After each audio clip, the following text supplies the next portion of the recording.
Hello and welcome to Anesthesia Bootcamp. Please like, share and subscribe to our channel.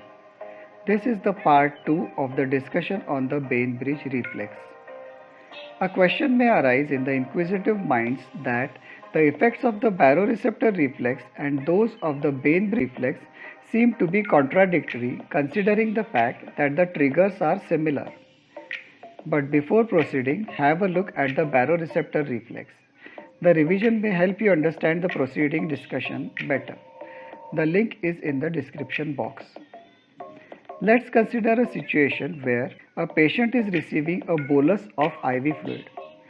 The bolus ultimately reaches the atria, causing a stretch and an increased inflow into the ventricles. The ventricles in turn react by increasing the outflow to counterbalance the incoming volume. This is carried out by two means. One, by increasing the stroke volume governed by the Frank-Starling law, and two, by stepping up the heart rate via the Bainbridge reflex. Looks fine.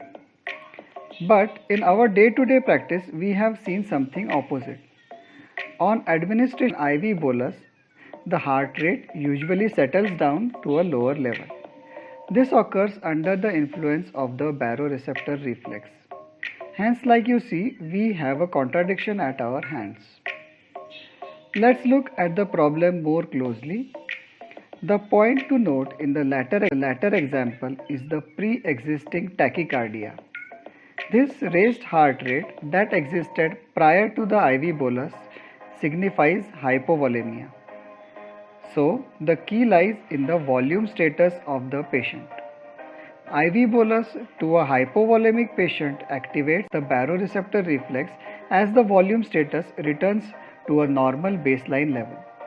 This results in an observed fall in the heart rate. Now, the same IV bolus to a normovolemic patient triggers the Bainbridge reflex as the atria are already adequately loaded. This results in tachycardia.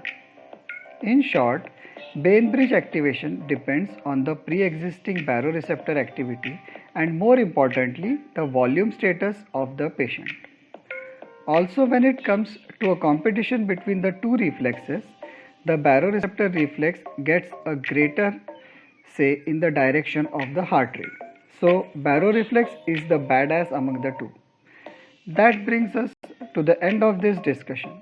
Please leave your queries and suggestions in the comment box. Thank you.